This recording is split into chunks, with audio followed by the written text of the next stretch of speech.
The British Parliament.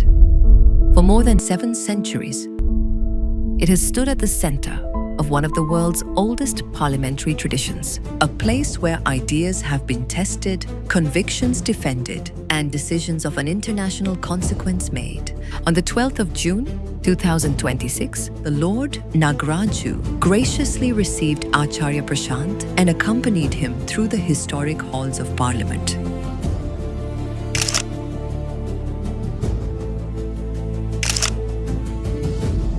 Acharya Prashant was invited as chief guest to speak at the House of Lords in the British Parliament on the theme Indian Roots, Global Wings. Today we have Acharya Prashant, a philosopher, author of acclaimed bestsellers including Truth Without Apology and Karma. Move from your darkness away towards light. That's the movement India has encouraged the entire globe to have. Ranked among the top 20 in the Watkins list of the 100 most spiritually influential living people. He is followed online by over 100 million people across the globe, making him one of the most widely followed philosophical voices in the world.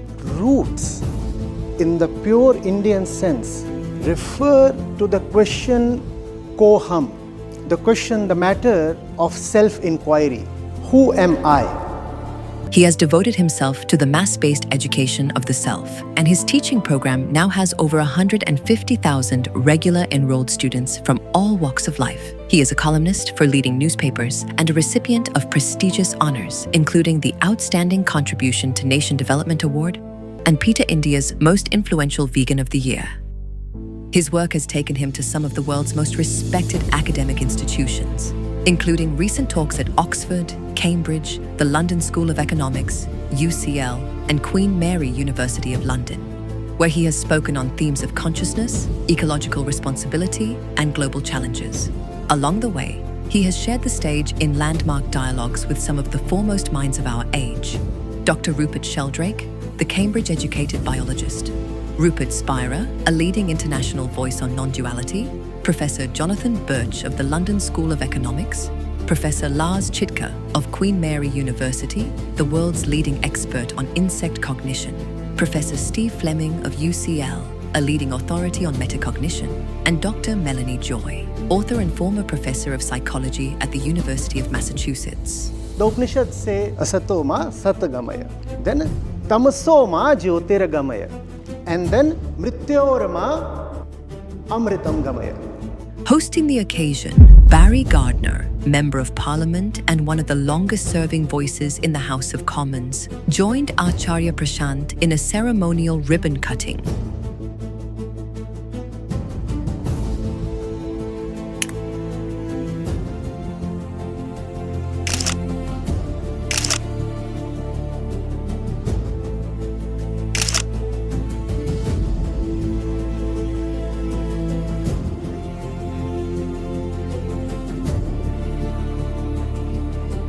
How we must be separate from the fruits of our actions, but still to act. Can I force you to acknowledge what I'm saying? So who am I to decide the result of my action? Namaskar Acharya-ji. As a politician, is my kartav is to deliver what my political ambition. Legislation won't suffice. So basically you require something here. And that something cannot be the product of a structure, that cannot come from a method, that cannot come from a principle.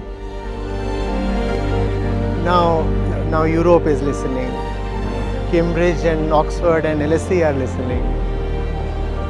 When will India listen?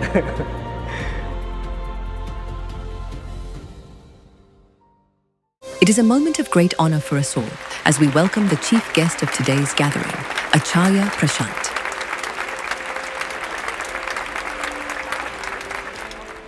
Mr. Barry Gardiner, the host of today's event, is one of the longest-serving voices in the House of Commons and a leading figure in the climate parliament.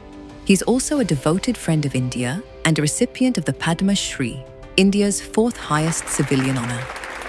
It is my privilege to invite our chief guest, Acharya Prashant, to perform the ceremonial ribbon cutting. And to share in this moment, may I also invite our host, Mr. Barry Gardiner, to join him. Ladies and gentlemen, as the ribbon is cut, please join me in marking this occasion with a warm round of applause.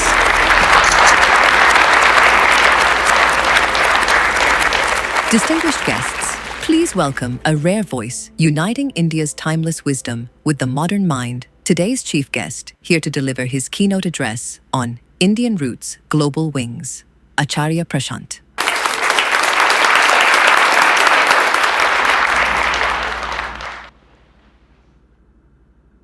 The topic for the afternoon is beautiful. Indian Roots, Global Wings. Indian Roots, Global Wings. And because beautiful things charm us, so we tend to nod in approval instantaneously. So I thought I would begin with that, because it's important to wait for a while and dig a little deeper into quick approvals. I'll start with the topic for the afternoon, rather the evening this day. So when we say Indian roots,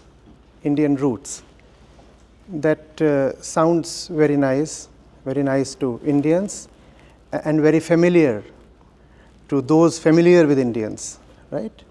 And usually the connotation is festivals, culture, food, music, aroma, and garments, and the typically Indian values. And that's what we understand to be roots, right? But if we are talking of Indian roots, then it's better that the word root itself is defined in the Indian way. And in the Indian way, the word root does not refer that much to culture. It rather refers to clarity. Indian roots are not about how we set up our plate and how we respect our elders and how we gather and the family values and how we celebrate our festivals. All that is fine.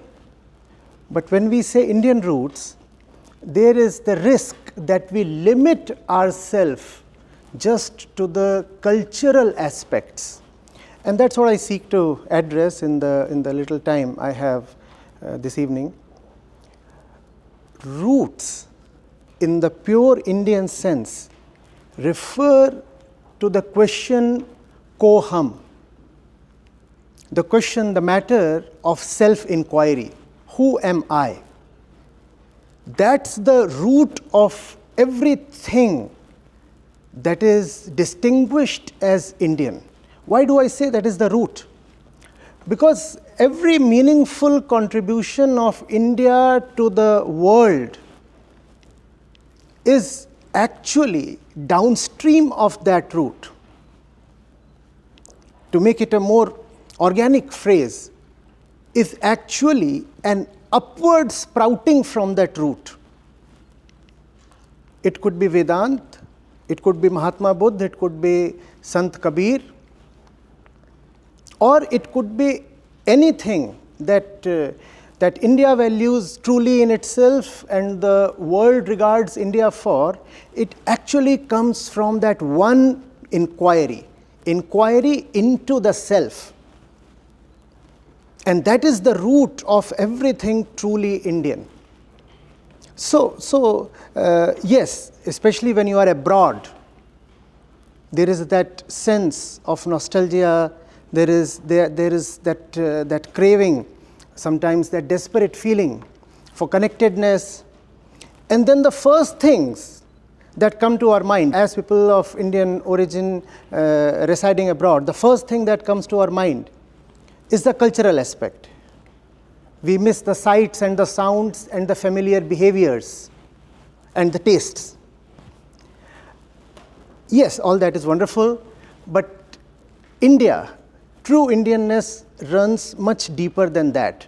It is less about culture and more about clarity. It is about ruthless self-inquiry. Do I know myself? Am I assuming my roots? Have I really gone into them? So inquiry into roots is what rootedness would actually mean. Right?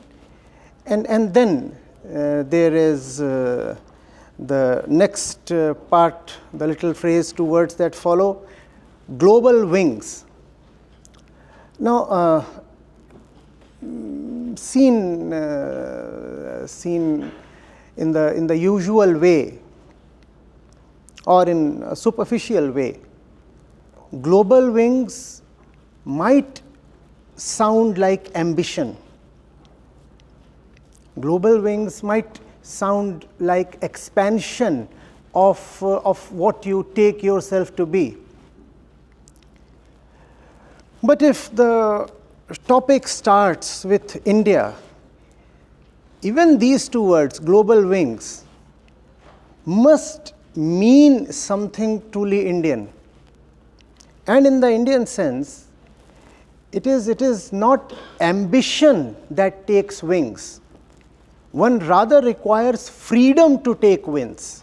And ambition is not necessarily an expression of freedom.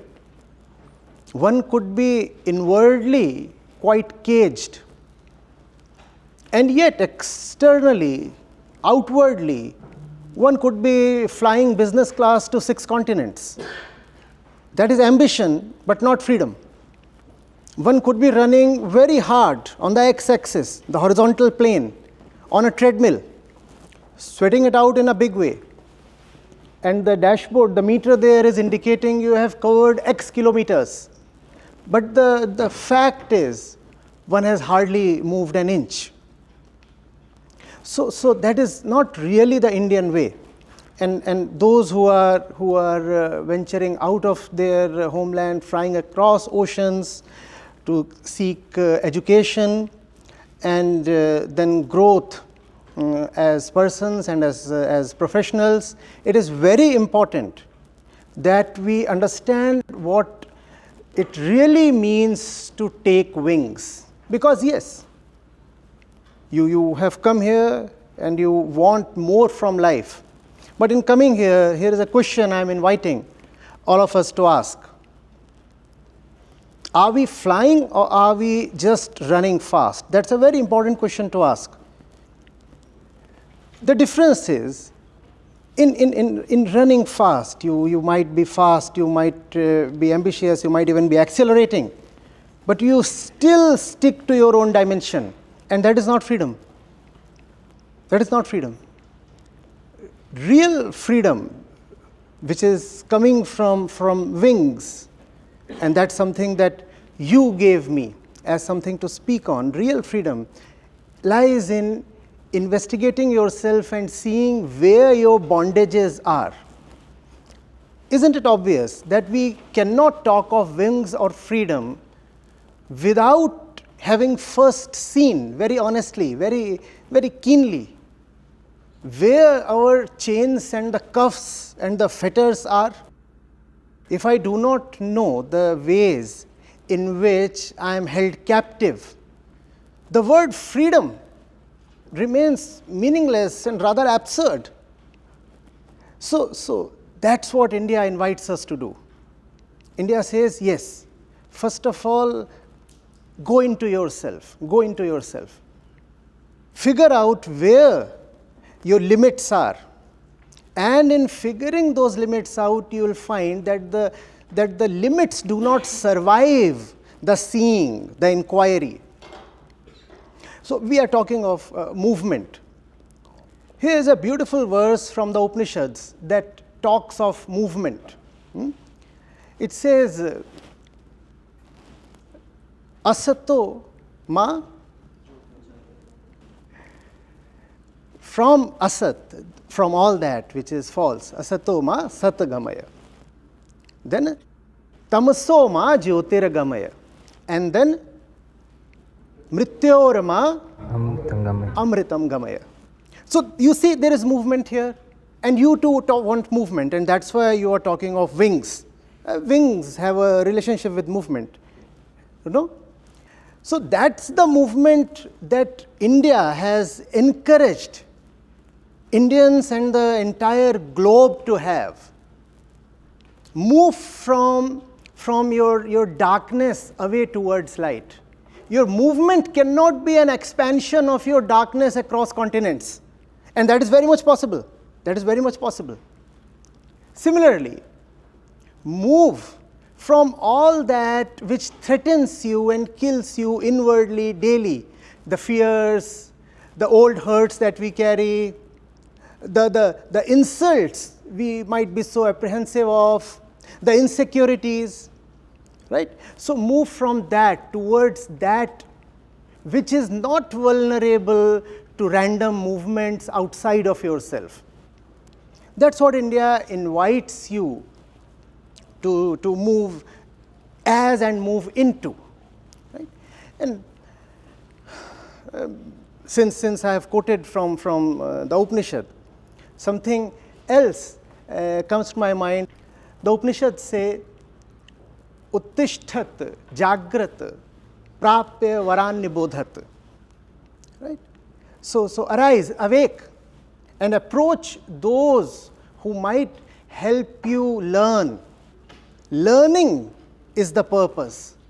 Learning is what any movement must be for, whether it's the movement involving your flight from India to UK or the entire macro movement that we call as life. That is the purpose. That is the purpose. So my responsibility here is to ensure that these beautiful words that we have and the Indian relation, the Indian roots that we have, we go deeply into them, we understand what real Indianness is about, and if we understand that, then it will be giving the world satisfaction rather than striving. The world already has enough of striving. What India can offer is something more and something beyond that. And that's the message this afternoon. Thank you. Thank you, all of you. Thank you.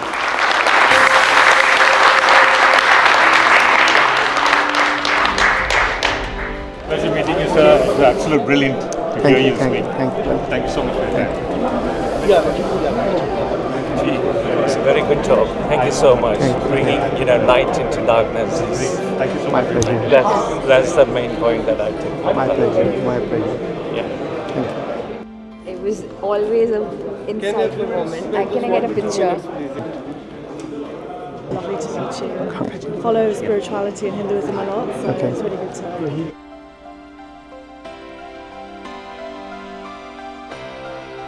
I'm Uday Acharya. Very nice to meet you. I've seen your spiritual level pe what you're doing is fantastic, and you're one of the most spiritual leaders to take the world to tomorrow with the AI, quantum, all that is going on.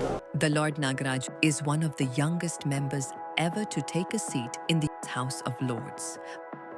A distinguished parliamentarian, technologist, and founder of AI Policy Labs. Acharya, 5 minutes we go around. The diplomatic, well, whatever you call it, the diplomatic interaction. Jahangir 1612. And most importantly, a watch was presented to him.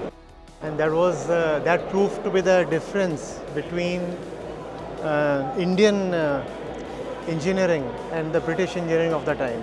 आपको तो हमसे ज़्यादा पता है. Ultimate के अंदर जो भी है वो भी पता है.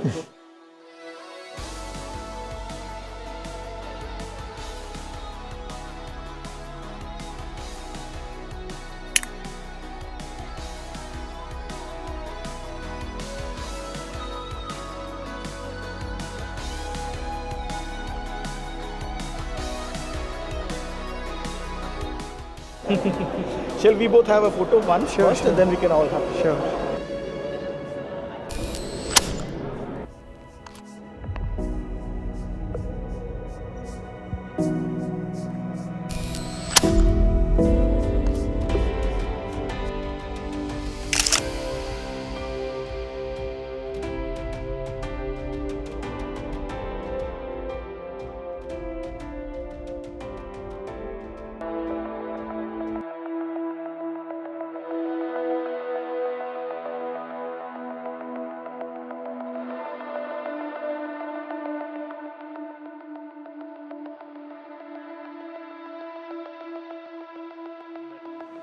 Ladies and gentlemen, I'm pleased to inform all of you that we have Acharya Prashant ji back with us. And right now we are going to have a question and answer round with him. I am opening the floor to discussions and conversations and meaningful engagement. Anyone who has questions, let's go one by one and let's get started. Thank you so much. I request Acharya Prashant ji to please come on the stage. Hello there, you speak very beautifully about how we must be separate from the fruits of our actions, but still to act. And also to not be influenced by the material. If it's good, it's good. But when we're faced with a question of whether to be optimistic or pessimistic, this seems to be a separate question, and I've spoken with many this evening about how we look at the world right now especially. But to act in the world and to be tied to the fruits of one's actions and to act with dispassion. Where does something like optimism or pessimism or realism come into the frame? Nowhere at all. You see, I stand in front of you. I can at most bear myself to you. That's the limit of my power, my sovereignty, right? Can I have any control over your receptiveness? Can I force you to acknowledge what I'm saying? My responsibility, and that's the very limit of it, is to lay bare the truth, right? What happens next to it is for you all to decide, is for the universe to decide. So who am I to decide the result of my action? My job is to be utterly truthful, or whatever is the maximum possible in one's human limits. That's my responsibility. I can't play God and say, okay, I will change the future. I think if I am acting, something great will come out of it. I am very optimistic. Who am I to be optimistic? My job is to act to the fullest and act from the truest point possible. From the truest point, fullest action. After that, what happens? That happens. Who am I to be optimistic about it? And why should I be pessimistic about it? To be either, I'll have to distract myself from the thing at hand and leap needlessly into the future. Right? And wander about hither, thither, this place, that place, imagining what's going to happen next. And do you see this? Optimism and pessimism both pertain to the future. And if I am to think of the future, I'll have to necessarily ignore the thing at hand, right? And that would be a compromise. That would be some kind of, if I may say, sacrilege. A disloyalty to what totally deserves my attention. Why should I be disloyal to this and be optimistic about that? So like you just said something about like not having any attachment to the result, right? Like karam karo fal pe adhikar nahi hai, right? But how do I be motivated to do something without having any expectations of the result? When that thing is very beautiful, what result can I expect from this act of answering your question? But just that this is so important to be answered, so I'm doing it. Isn't that motivation enough? Does one need more? What is important is this thing, this moment, this occasion, this questioner, the burning curiosity. And I have been entrusted with the podium to do something that the audience thinks I probably can, and that is sufficient. Who am I to imagine a future, evaluate it, and feel great or depressed about it? I don't know how you're receiving my answer. And that's not my concern, because I am invested fully in answering. Yes, I'm looking at you. Yes, if I find certain things in your body language, I'll respond to them. Yes, I'll do that. But ultimately, I have zero control over whether or not you acknowledge what I'm saying, right? And why should I bother? I'm continuing the same example because you're continuing the question. Why should I bother? And if I do start bothering, won't I be compromising with the truth of what I have to say? If I start bothering about how you would receive my words, would I still receive the same man? Would words still come from the same source? Or would they be diluted?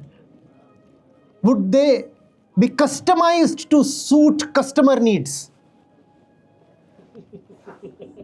Do you want bespoke truth?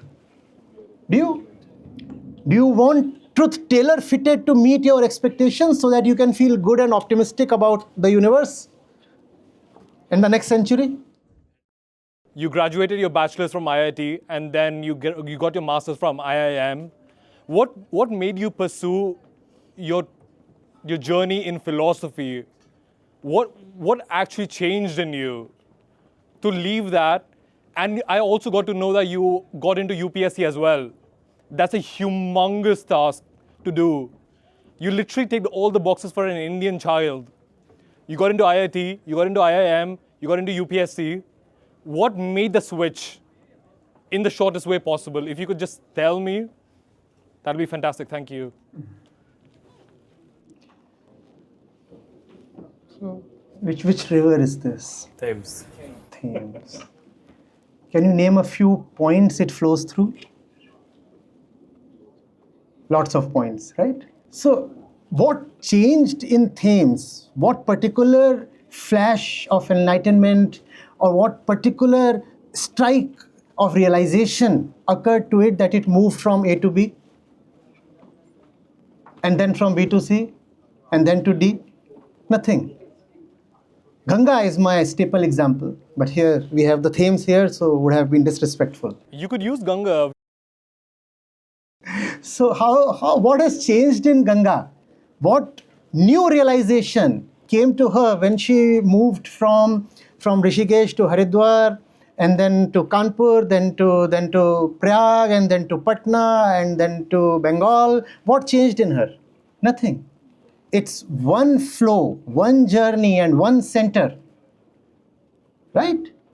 Just that when you are alive, when you are in this body, this is a universe of change, of continuous motion.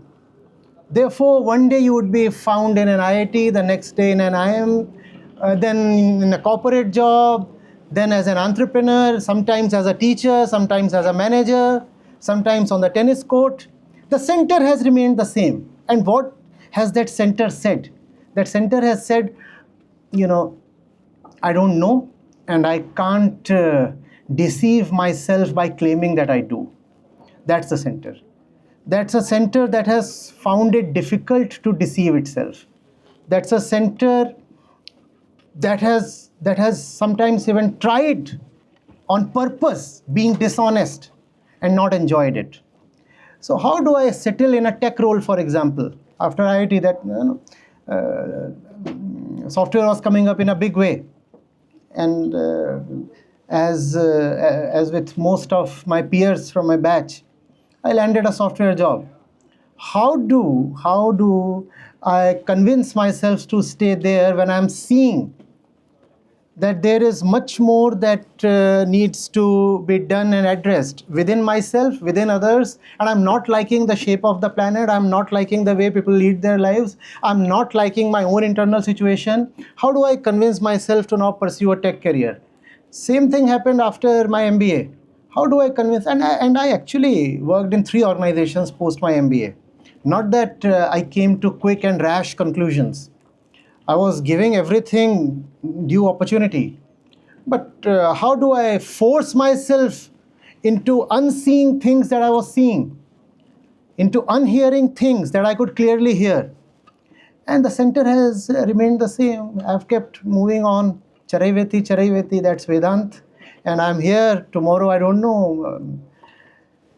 The Ganga might meet the ocean at last.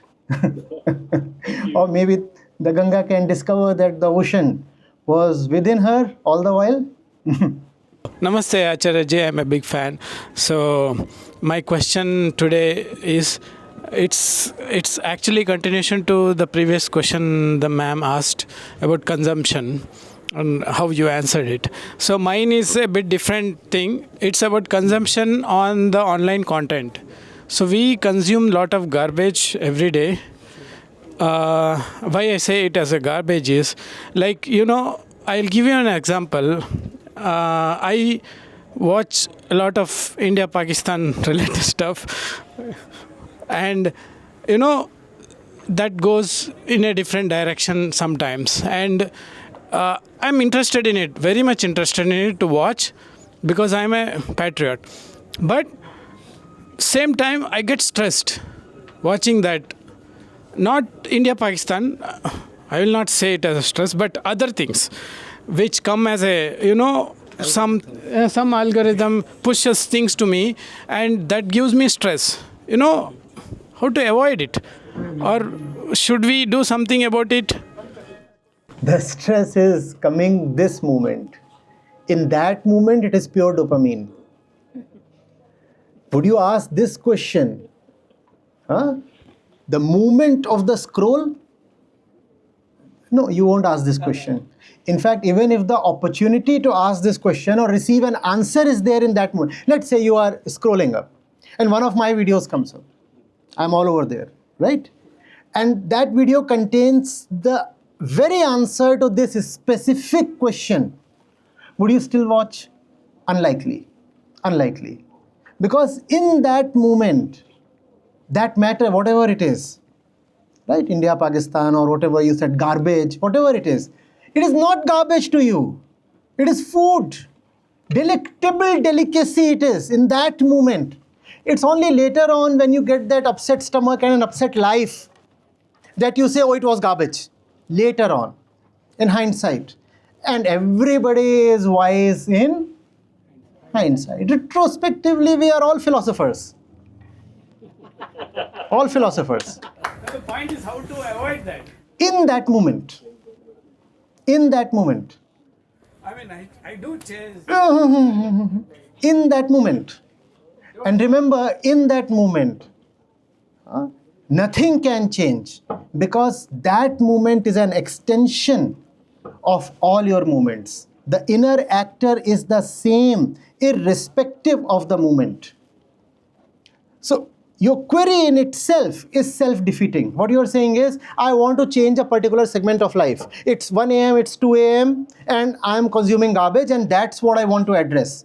That cannot be addressed, because you want to keep all other sectors of your life unaddressed. You're assuming as if the disease lies only in a corner. It does not lie in a corner, it lies at the center. That moment at 1 a.m. is simply a very naked expression of all that you have been throughout the 24 hours of the day. And that is determined by the center you operate from.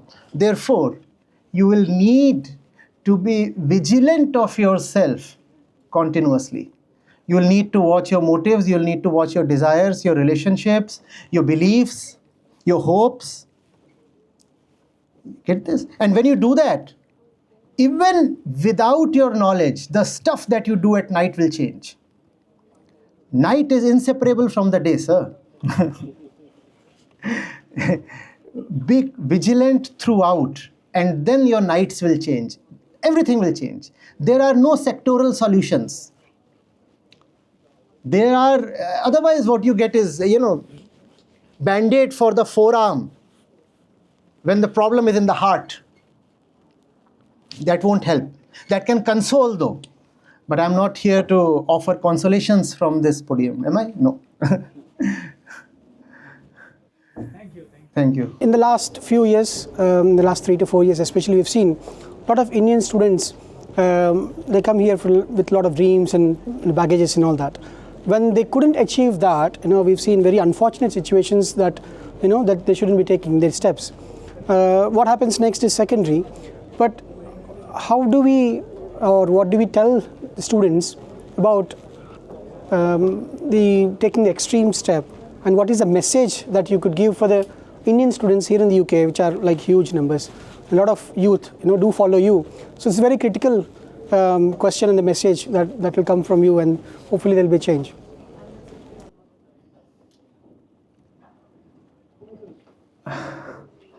Nothing in life is bigger than life itself. That's it. All these are objects, and objects, they move in a very random way. We like to assert that things are happening as per our plan or sometimes a divine plan. We like to feel and imagine that way, but that's not the existential reality. The thing is that things move quite randomly, and those are all things in life. They are all the objects to ego. They appear important only because there is the anticipation, the hope that a few of those objects will be able to plug the inner hollow, will be able to satisfy you thoroughly. So there is that hope that one raises from those objects. And when those objects are not obtained, then one feels as if everything is lost from life. The uncomfortable and also amusing fact is, even if you had attained that object, probably you would have remained equally miserable. So there is no opportunity loss as such. There is nothing much to regret, right? Irrespective of whatever object you are looking at, they are just things, the little parts of this vast universe. Yes, we set expectations. We feel if I get that, then I'll be internally fulfilled. If I reach there, then such great things will happen in life. Look at all those things you have already attained. Have they set you free, or are you still carrying the same hollow? And if all the previous accomplishments have left you at a place where you are still wanting more, why regret now not attaining what you want to attain next? Because you haven't always failed. Nobody has always failed. All of us do succeed in attaining the object of our desire at some point or the other. You try 10 times, you try with 10 objects, at least once you succeed, right? So what has that success given you that now you are bemoaning your failure? One can bemoan failures only if, first of all, one is living in delusion about the successes, right? As if successes have been really successful. When successes have not succeeded, when you didn't succeed in your successes, the redeeming part is you haven't failed in your failures. So don't get depressed. You haven't failed. But that, to be accepted, demands that you first accept that you haven't succeeded in your successes. If you will keep consoling yourself and patting yourself on the back, oh, I've had huge successes, then you will be forced to regret your failures as well. When the successes are hollow, the failures are equally hollow. So don't get desperate and don't take any kind of extreme or even semi-extreme measure. No need. How can we balance materialistic success and inner peace without compromising? No. Materialistic success does not come at the cost of inner peace. So, I was discussing the Ishavasya Upanishad at Oxford, and these two verses, they were just so potent and so very revealing. The very two verses, first two verses. So first one says that you can consume as much as you want to, but with renunciation of ignorance, which translates to you can consume and there is no limit as such, but with wisdom. Let your consumption come from wisdom. When you talk of material success, you are basically talking of being successful in consuming more. So the Upanishad is granting you a full license. Tena tyaktena bhunjitha. Consume, fine. If that's what you want, consume. But consume with wisdom. No morality attached to material success or material consumption. Go ahead. But if you are consuming in your darkness, the consumption is wasteful, not for moral reasons, but because that consumption is failing in giving you the result that you desire. You don't consume for the sake of consumption. You consume for the sake of fulfillment, right? Nobody consumes or nobody wants material because material is good.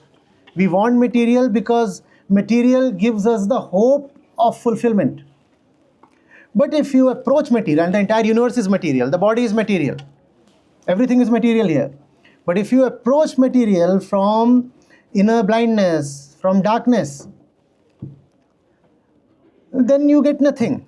And even the material is destroyed. You can approach the tree and hack it down and think that hacking down the tree will give you something. You can burn the entire planet down and still you will remain internally hungry. So you don't have to balance. It's not an either or paradigm. The whole thing is different. It's about something upstream and something downstream. Wisdom is upstream of everything. Wisdom is the glacier. And from that, there is an entire stream of life. And that's what the Upanishads are teaching. Let the entire stream of life flow from there, and that includes your material consumption also. Be wise in your consumption, that's all. You don't have to suppress consumption, because balancing is some kind of suppression. Okay, not 100%, 50% only, rationed consumption, no, limited consumption, no, be a good girl, not 2 apples, just 1 apple, no, not 4 cars, but only 2.5. No, not that way. No. You can have 20 cars. If that's what arises out of your wisdom, chances are it won't. But if it does, proceed. If it does, proceed. You can have 20 cars. You can have 50 apples. You don't have to limit yourself. You don't have to sanction yourself. You don't have to draw boundaries of virtuosity or morality.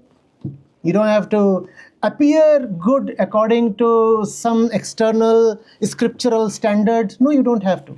You can do whatever. The second verse, I referred to that. What does it say? Oh, you live for 100 years. You live for 100 years. And keep acting.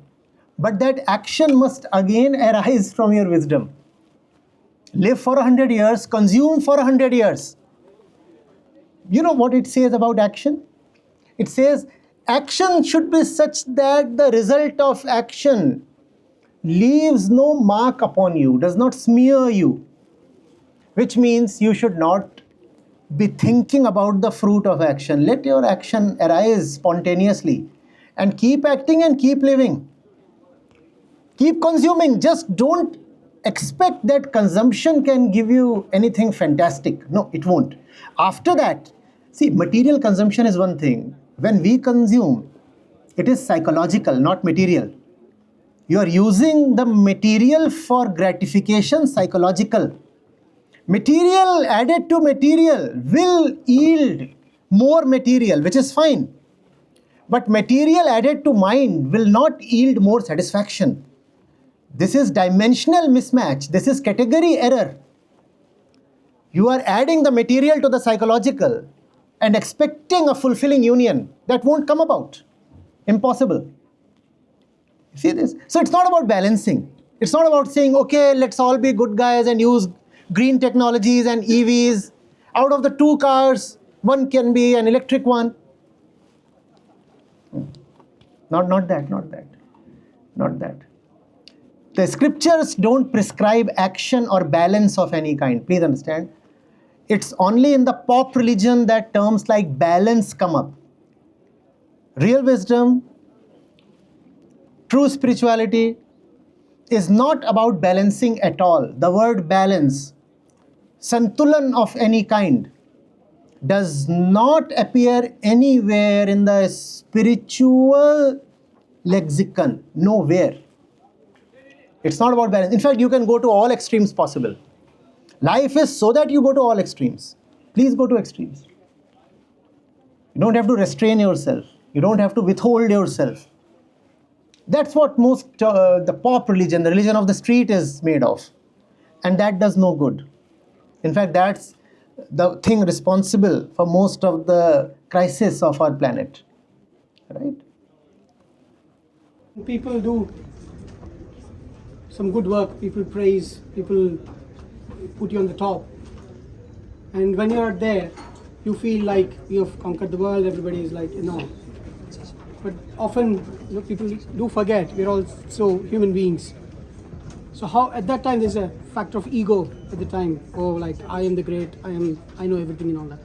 So how do we continue to do good work, also control our egos and all the extra pollution that we carry, and don't get impure, but stay pure and continue the work, overcoming the egos?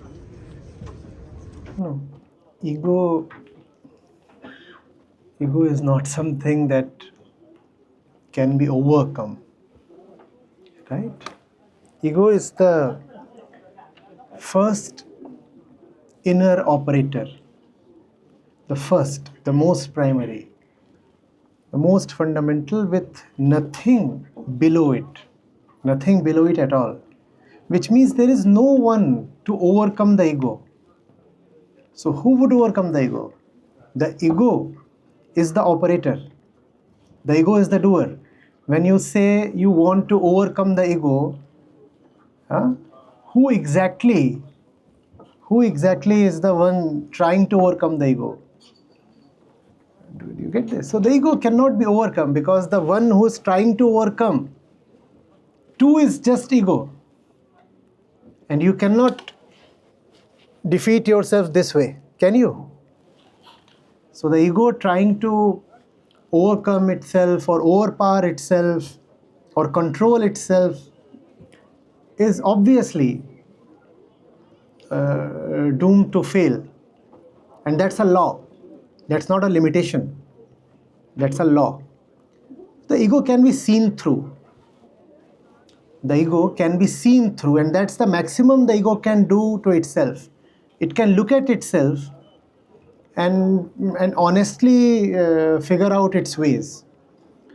That inner honesty is the maximum that the ego is capable of. What happens after that is not in the ego's province. So after that, whether there would be dissolution, whether there would be action this way or that way, that is not for the ego to determine. We can at most be honest with ourselves. Now the question of good deeds, good actions. Good actions by definition are those that proceed from the minimal ego, from the ego that has seen itself and has therefore reduced itself. The seeing has reduced the ego. And from that kind of minimal actor, the action that proceeds can be called as good action. So the paradigm has to move a little. Good action does not come from suppressing the ego or controlling it or overcoming it. Good action comes from seeing the ego. The ego decides to hold the mirror to itself. The ego decides to honestly face itself and acknowledge its intentions. And when the ego does that, it minimizes. What does it mean that the ego minimizes? The stories that it carries, they drop. The aims, the aspirations, and a whole lot of misery. And the ego is unburdened of all that. That is what it means when you say the ego is minimized. From that minimal ego, whatever happens is good, auspicious, nice.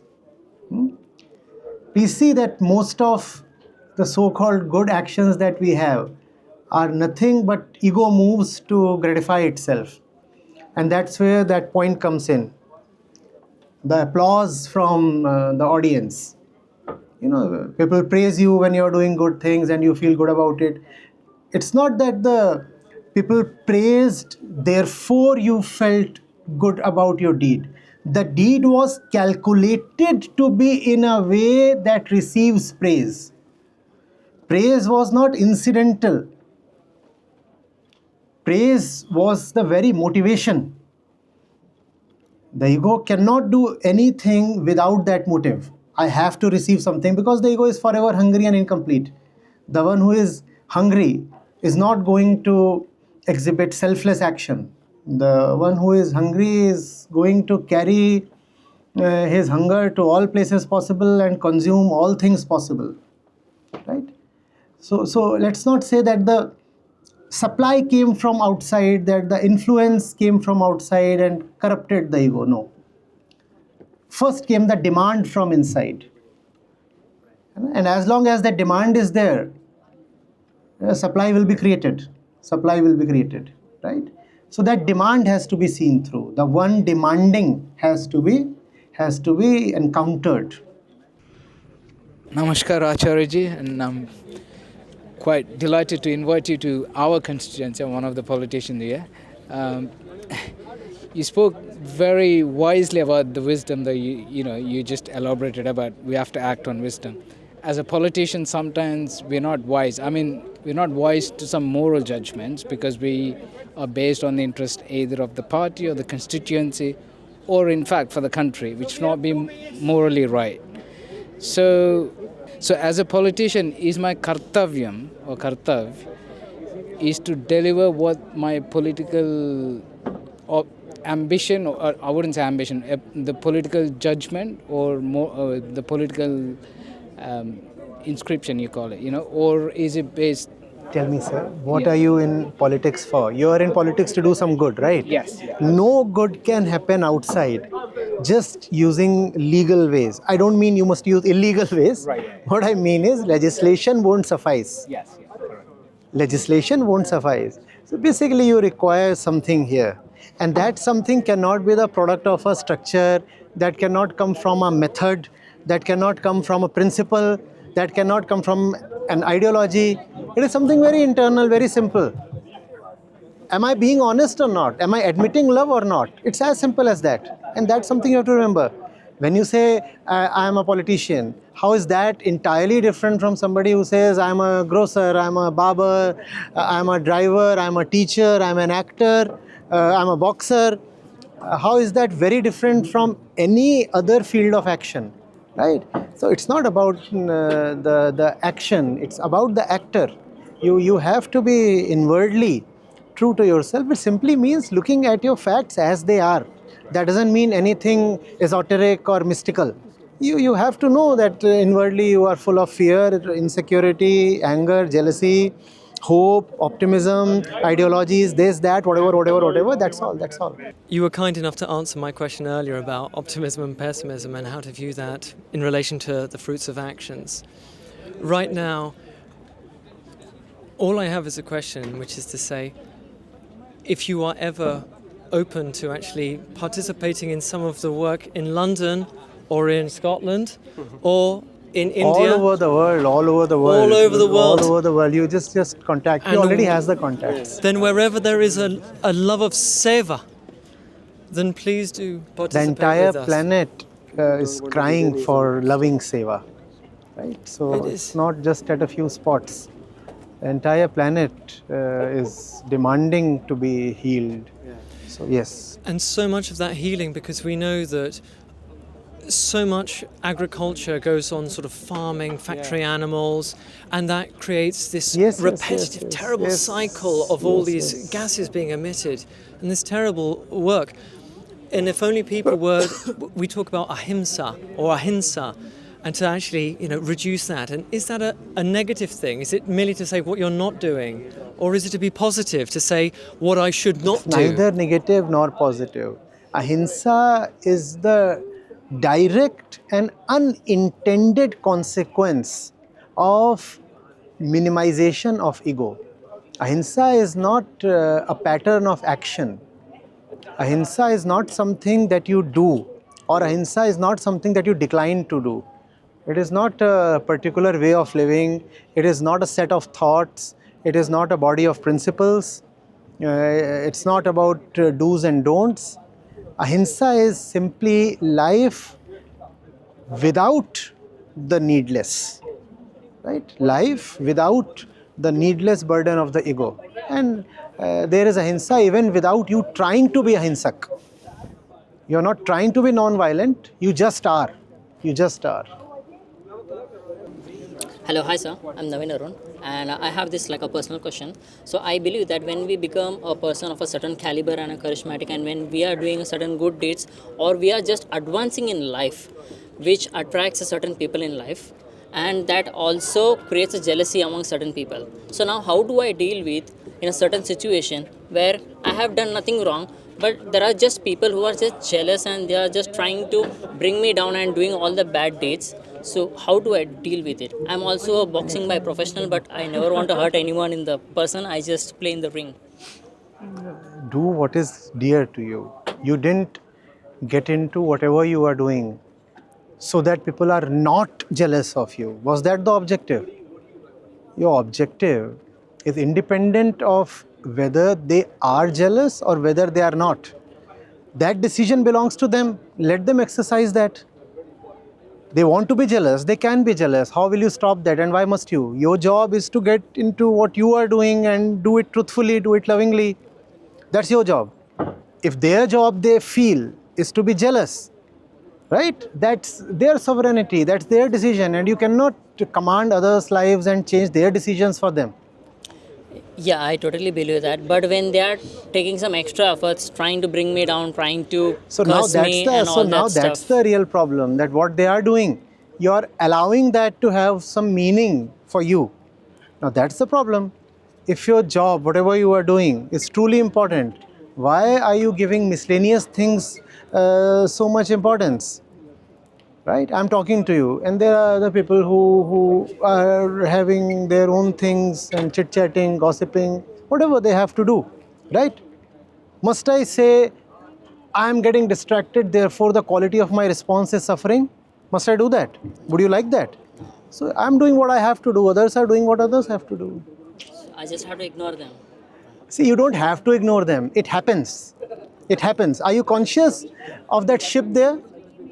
No. Right? Though that is within your visual range. So, you don't have to ignore. Right?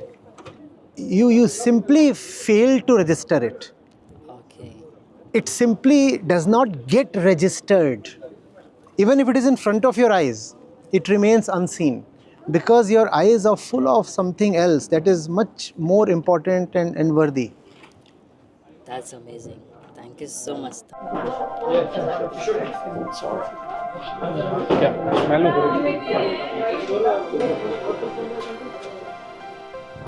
Cambridge, Oxford, and now British Parliament, scholars, students, and legislators. You have been addressing them all. Does your message change with the audience, or is truth the same for all? It does, and it does not. So it's a beautiful evening in London, right? This moment.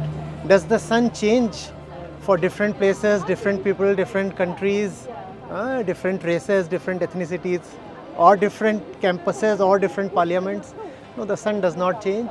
But yes, the clouds do change, and the weather changes, and the time of the day keeps changing.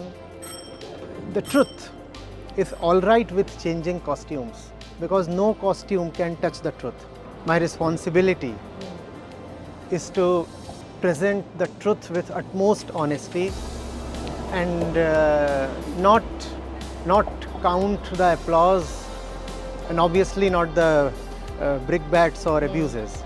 Right? Acharya ji, congratulations. Moments ago, inside the House of Lords of British Parliament, you recited, Asato ma sadgamay, tamso ma jyotirgamay. Lead me from the unreal to the real, from darkness to light. What does this Upanishadic prayer spoken in the heart of British democracy, have to say to lawmakers and power holders? As a lawmaker, you are looking at people, systems, objects, and trying to put them in some kind of order with the hope or objective that if I can do things with stuff as it appears on the outside, problems can be solved. Please look at the structure of the verse. Asato ma satgamaya, tamso ma jyotirgamaya, mrityor ma amritam gamaya. This is a prayer. This is a prayer. And what does prayer by definition mean? It means there are things that you cannot do with power, and that's where something else other than power is needed. Prayer here simply means honesty. Prayer here simply means I have surrendered when it comes to external pursuits, because I have realized that there is something that cannot change by external chase. And who's that one? What's that thing? The chaser. How will the chase change the chaser? So for this chaser to change, and this chaser is at the center of the most critical problems facing mankind today, for the chaser to change, what we need is prayerful intent, honesty, honesty.